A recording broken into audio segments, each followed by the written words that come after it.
Hello fellow old schoolers, we're back into the tournament battles here at table number 1 at the Eel Castle Cup Old School Tournament.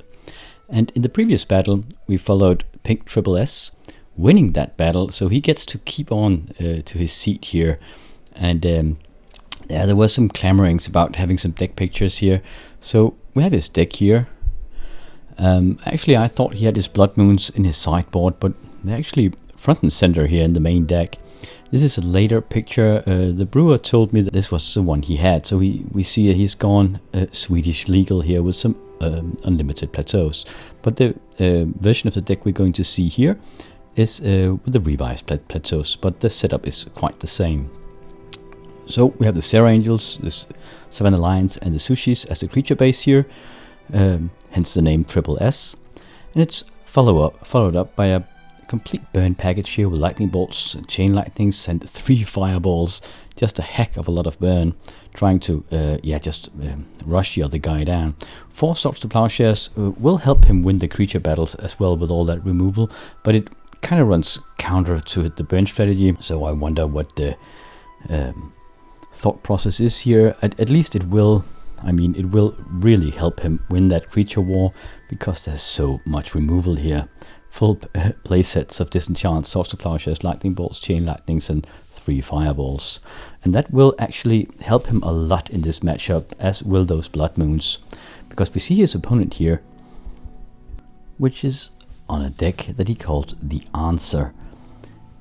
Black, red, blue and white. And actually this one resembles Composition A quite a bit. There's a bit of the same shell here, but he has foregone the Underworld Dreams and have leaned more heavily into the creature package here, with Set Trolls and Black Knights to follow up. No Juice Engines in this one, but we have a Solkanar the Swamp King. Great creature in the first game. Usually you'll tend to sideboard him out because he's so vulnerable to red and blue blasts, but before that he's a 5/5 with Swamp Walk, so pretty damn difficult to box in and get rid of. And then we have the 3 books here, and that's actually where the name comes from, and it actually really resembles quite a bit the way I've pivoted with Composition A. In my experience, the books, they kind of look odd in this mid-range shell, but in the newer iterations it does seem to help, especially against the most brutal matchups that you have, which is against the deck with this one. So you can actually get into card advantage parity here with all those books. In my version I tend to sideboard a bit more books in. After sideboard I think I have a copy artifact and a book in the main deck, sometimes 2 books and a copy artifact, but this guy has 3 books and no copy artifacts. And yeah, I asked the brewer here what was the background for the name, and true to form, it was actually the answer against the deck. And yeah, so he has the same experiences that I have, that is the weakest matchup of the mid-range for a mid-range deck like this. And I suppose it will come in handy here as well, though he will have his work cut out for him because there are Blood Moons against him and he doesn't have any basic lanes, and there are a heck of a lot of creature removal, and most of his strategy here, or all his strategy, revolves around winning the creature battle. So yeah, it is a pretty exciting matchup, this one. A new challenger here. I like this deck. I would yeah, maybe later on I'll show the newest version of Composition A, and we can see the similarities and the differences with this kind of deck, but I have gone much the same route as this guy, though I have kept in the Underworld Dreams as an extra attack vector. So yeah, this is the matchup. Fight for glory here. They're approaching the top 8, both of them, and this will come down to a lot of creature battles. And I suppose the ace in the sleeve for Pink Triple-S will be those Blood Moons. If he can get them out, they will wreak havoc on a mana base like this. But there will be a lot of creatures for him to chew through with all his bolts before that. So yeah, let's brace for impact and get ready for this tail end of the Swiss, table number 1. Let's get ready to rumble. So round number 1, we have the roll off here. I think the answer has somewhat over 60 cards in his deck. I was just counting them. 64, 65. So yeah, quite a unique take on this. You don't usually see that. We also saw that moat in the sideboard. I wonder if that'll come in after sideboard here. There's a lot of ground army on the opposing side, but he will most likely try to handle the Blood Moons. Okay, straight into the get-go here. Factory coming out. And then answer with a Lion. Time Walk. Just pulling ahead here for the answer. Who is on the left here? They're just getting additional land drops and a Mox. Getting out his mana, no Sushi though. But yeah, using a Time Walk like this early on will help you get a bit of card advantage, and most crucially it'll provide another land drop. Pull you ahead. Okay, Spectre coming out. The Lion kept back because there was a factory in the way. Kind of odd that he didn't have a bolt or a disenchant against it, but I suppose. Oh, that's the Blood Moon. So yes, it's very risky when he has untapped mana like this. You can actually tap your mana as a response. You'll have your white mana in the pool. Uses that to just block that key card so early on. Could be a very risky play. But he had to do it because otherwise the Spectre might nick his Blood Moon. So I can't fault the play at all. But yeah, a bit unlucky for Pink Triple-S here. Oh, he drew into a bolt.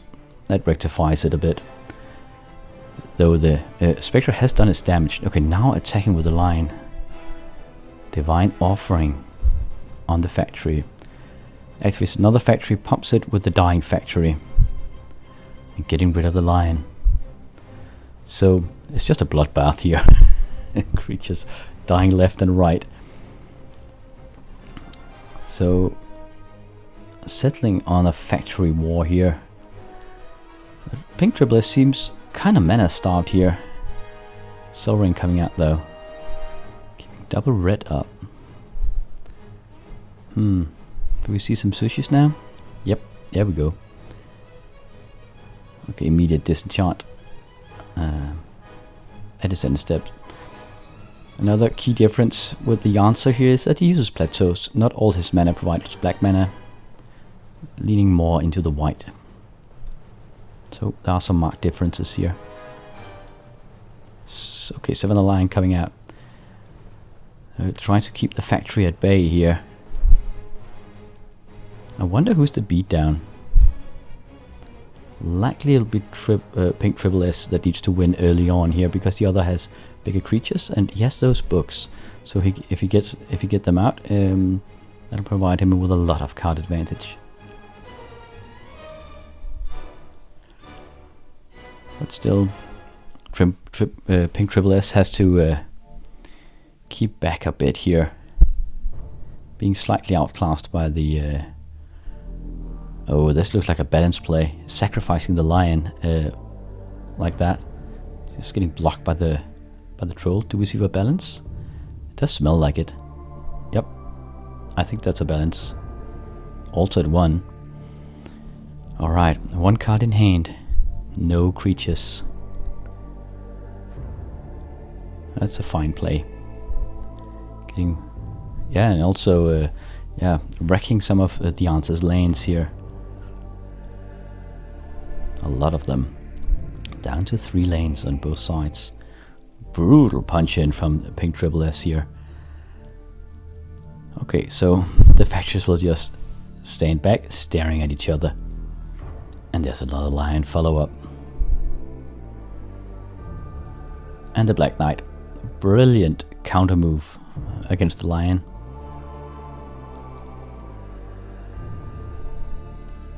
Still a bit of a lull in the game here. Both players can't really get in.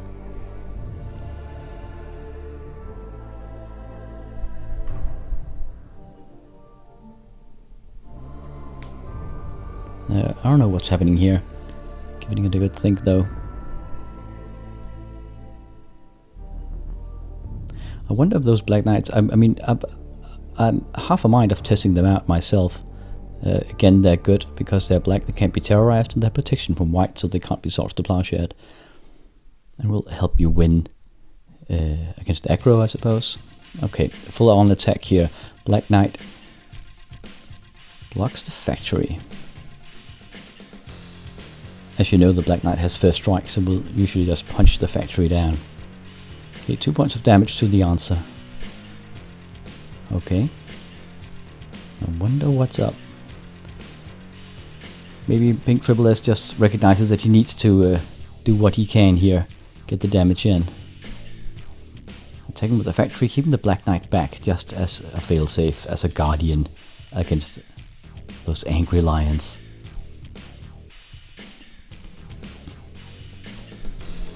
Now, reversing the roles here, the Black Knight's protection from white makes it so that the lion can't even block it. Okay, that's a chain lightning though. He can actually bounce it back. Yeah, he remembers it here. Bouncing it on the lion. Can he bounce it? He can bounce it back again. I think he should. Electing to keep his mana up though, perhaps to telegraph that he has some sort of answer against the factory. But Pink Tripple-S could actually have bounced the chain lightning back a third time, it seemed. And the other guy wouldn't be able to bounce it back again. So he must have a bolt in hand or something. But there's a sushi. That's a lot of trouble. Unless he can... Oh, he'll fireball it out. Okay. That's a lot of destruction in this game. Oh, but the threats just keeps on coming here. A lot of creatures in that in the answer in that deck. And black mana untapped to regenerate the troll. I think this might be the end game here, coming in for 5. Okay, lightning bolt in the factory. Okay, another one, another troll. Yeah, blocking factory won't help him much. He'll be overwhelmed here. Blocking one of the trolls. Immediate disenchant on the factory.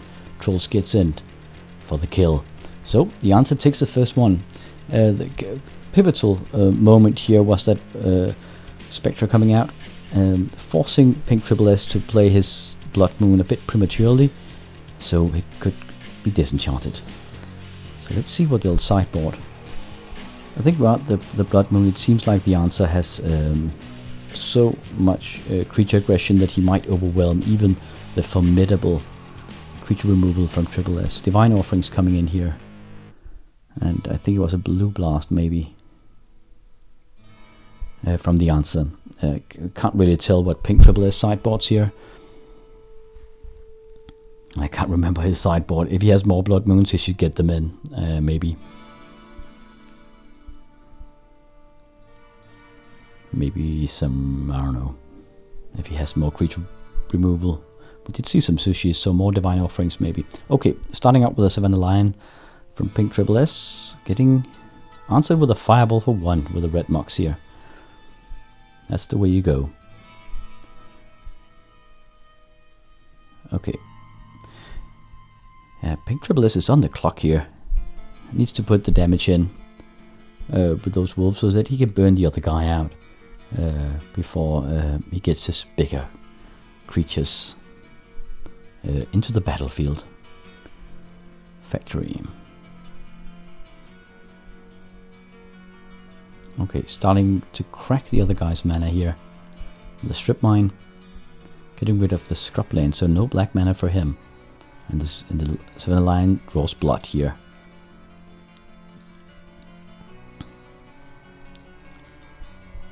The answer keeping untapped, the Disenchant in hand, so if the factory attacks, that's another land removed. Pink Tripple-S seems a bit mana starved here. Oh, he attacks. Oh, there's even also a Divine Offering. Getting rid of it. Yeah, keeping the Disenchant back because he needs that against the Blood Moon. Spectre coming out. It's not always the nicest answer against a bolt deck like this. Also, it won't block the Savannah Lion, but he elected to keep them in. Sometimes I tend to sideboard those ghosts out when you're against a heavy bolt deck like this one. Oh, there's a book. So do we see some Divine Offerings or something here? Nope, just piling on the creature pressure here. He wants to kill him before the card advantage gets too much. Oh, a divine offering on the sushi. Netting the answer, 4 points of life here. Yeah, he sideboarded those in and they do come in handy here. So, back up the mountain. The 7 line just goes back to work here, scratching him. Black Lotus, sacrificing the Black Lotus to get another draw out of that book. At the other guy's end step. Didn't have much use of the Black Lotus. Ooh, Disenchant on the book. Gets removed. Still, it netted him a bunch of cards. And a Chain Lightning to his face while he was tapped out, so he can't bounce the Chain Lightning back. Okay. Looks like the other guy drew into his recall here. Properly played. The other guy can't Red Blast at this point in time. Yep. Recalling 2 cards, getting a fireball on the lion. Really recognizing that he needs to survive the early game here. He can't let that lion get in too many times unopposed. So going through all the hoops here just to get rid of it. And now the advantage and the initiative is back on the answer here, getting out of Black Knight.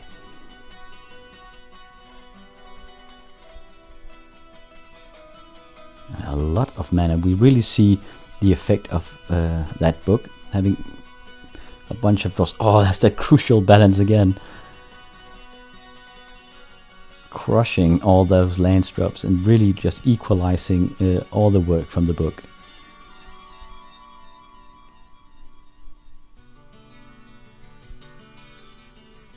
Okay, the answer tries again. Another happy knight here, or a gloomy knight. Galloping out of the swamps. Attacking here. Okay, double up on the attack, but the factory got removed immediately. Disenchanted away here.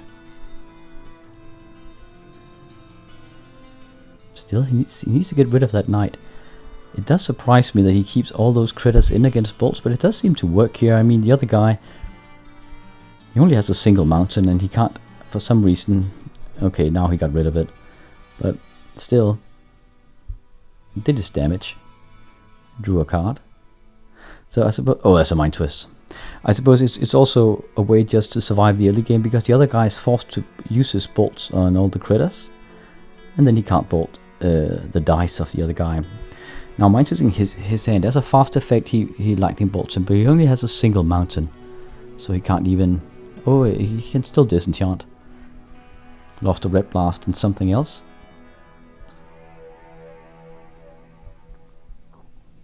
Oh, drew into a sushi here.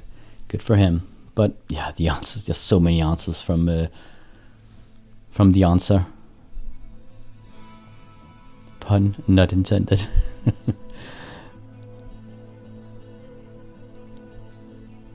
Sushi on the other side.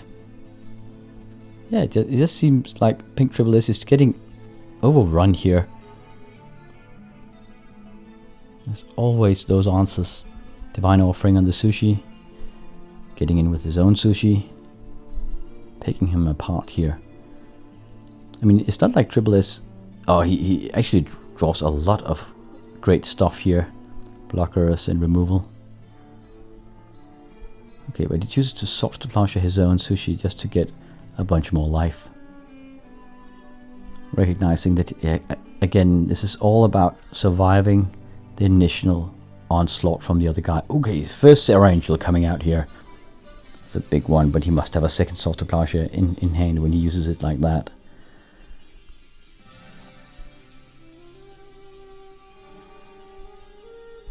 Let's use the balance though. They have the same amount of lands, now getting in with the factory. Keeping that Swords to Plowshare in hand, just a handful of removal.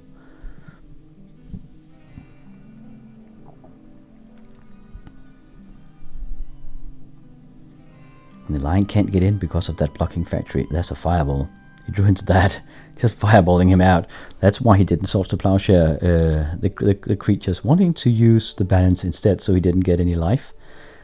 And as soon as he was within range, he just blew him away. So yeah, convincing manner here. The answer took this one 2-0. And yeah, so at this table, I guess likely the answer will be staying, and we will see who the next contender will be as they approach the top 8, and see if he can keep a hold on the throne, or if someone else will kick him off of it. We see the sideboard options here. 2 City in a Bottle, that was a misread. He probably thought that the other guy would have Yuuzhan because it resembles, I mean, yeah, just like Composition A, but no such luck for him. Those were actually pretty dead. Draws 3 red blasts, that is excessive as well. Oh, am I mistaking here? Did he take the City in a Bottle out? Okay, the other guy took in an extra Fireball and 3 Divine Offerings. Oh, okay, that makes sense. He took the City in the Bottles out and got in an extra Disenchant and some red blasts. I think perhaps a bit too many red blasts, but because they want that much blue. But still, I don't think he has any more Blood Moons in his sideboard, as I remember from his deck. So yeah, that's likely why he couldn't put them in. So 2-0 for the answer here. Hope you enjoyed this match. We'll keep on trucking here and see who will meet the answer in the next bout. Thank you for watching. I'll see you next time.